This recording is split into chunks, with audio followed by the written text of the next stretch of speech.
नमस्कार। स्वागत है आपका मेरे YouTube चैनल लॉ टूर में। मैं advocate Nripendra Singh Sinwar, Rajasthan high court Jaipur, आज आपको बताने जा रहा हूं शपथ पत्र के बारे में, यानी कि एफिडेविट्स के बारे में।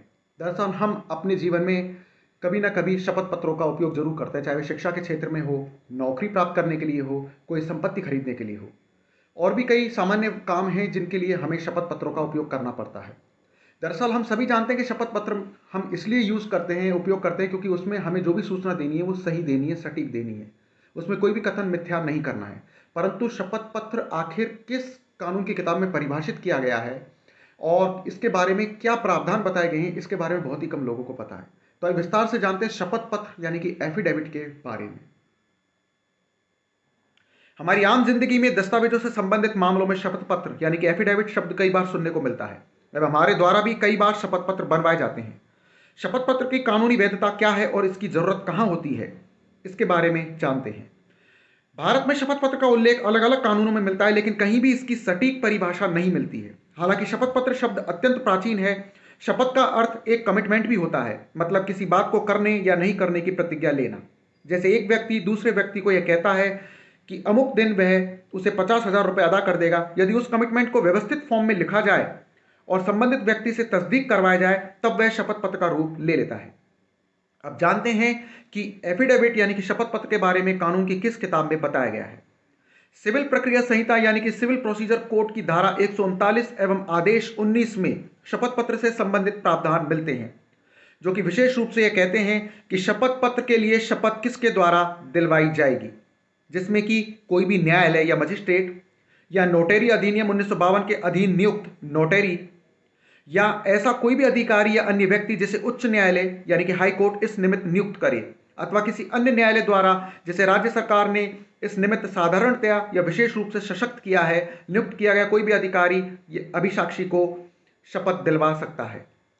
सिविल प्रोसीजर कोड की यानी कि सिविल प्रक्रिया संहिता की यह धारा शपथ पत्र की परिभाषा तो नहीं देती, लेकिन उसे तस्दीक किसके द्वारा किया जाएगा इस संबंध में निर्देश बताए गए हैं। धारा 139 के अनुसार कोर्ट या मजिस्ट्रेट या फिर नोटरी अधिवक्ता या फिर सरकार द्वारा नियुक्त किया गया शपथ आयुक्त, जिसे कि ओथ कमिश्नर भी कहते हैं, शपथ पत्र को तस्दीक कर सकता है। सिविल प्रक्रिया संहिता के आदेश 19 नियम 6 में शपथ पत्र का फॉर्मेट और गाइडलाइन के बारे में बताया गया है, जहां पर कि यह स्पष्ट किया गया है कि शपथ पत्र कैसा होना चाहिए। किसी शपथ पत्र में यहां बताए गए प्रारूप और अपेक्षाओं का अनुपालन करना होगा, जिसमें कि ऐसा शपथ पत्र ऐसी तारीखों और घटनाओं जो किसी तथ्य या उससे संबंधित किसी अन्य विषय को साबित करने के लिए सुसंगत है उस तक सीमित होगा, और उसमें उन तारीखों और घटनाओं का कालानुक्रम अनुसार अनुसरण करना भी होगा जो किसी तथ्य या उससे संबंधित किसी अन्य विषय को साबित करने के लिए सुसंगत हैं। शपथ पत्र का प्रत्येक पैरा यथासंभव विषय के सुभिन्न भाग तक सीमित होगा। शपथ पत्र में यह भी कथन करना होगा कि उसमें कौन से कथन अभिसाक्षी ने अपने निजी ज्ञान से किए हैं और कौन से सूचना और विश्वास या फिर कानूनी सलाह के अनुसार बताए गए हैं। एफिडेविट में यानी कि शपथ पत्र में सूचना या विश्वास के किसी विषय के स्रोत के बारे में भी बताया जाना चाहिए। शपथ पत्र के सभी पैरास को अलग अलग विभाजित किया जाना चाहिए। शपथ पत्र में सभी संख्याएं जिसके अंतर्गत तारीखें भी हों, उन्हें अंकों में स्पष्ट रूप से अभिव्यक्त किया जाना चाहिए, बताया जाना चाहिए। अब जानते हैं शपथ पत्र की आवश्यकता के बारे में। शपथ पत्र का उपयोग तब किया जाता है जब किसी प्रकार की शपथ लेने की आवश्यकता होती है। अब जानते हैं कि सामान्य तौर पर शपथ पत्रों का किन मामलों में उपयोग किया जा रहा है। तलाक के मामले में, संपत्ति विवाद से संबंधित मामलों में, कर्ज को लेकर उत्पन्न हुए किसी विवाद के मामले में, कानूनी दस्तावेजों की पुष्टि हेतु संबंधित मामलों में, नाम परिवर्तन का जो सत्यापन करना है उसके मामलों में, आवासीय पते के सत्यापन के मामले में, पहले बच्चे के प्रमाण पत्र के बारे में, विवाह पंजीकरण के बारे में, इन सभी मामलों में सामान्य तौर पर शपथ पत्र का उपयोग किया जाता है।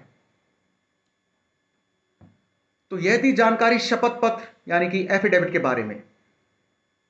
शपथ पत्र की परिभाषा किसी भी कानून की किताब में सटीक तौर पर नहीं बताई गई, स्पष्ट तौर पर नहीं बताई गई, परंतु शपथ पत्र कैसा होना चाहिए, किस प्रकार का होना चाहिए, उसका फॉर्मेट कैसा होना चाहिए, इस बारे में महत्वपूर्ण प्रावधान जरूर कानून की किताबों में मिलते हैं।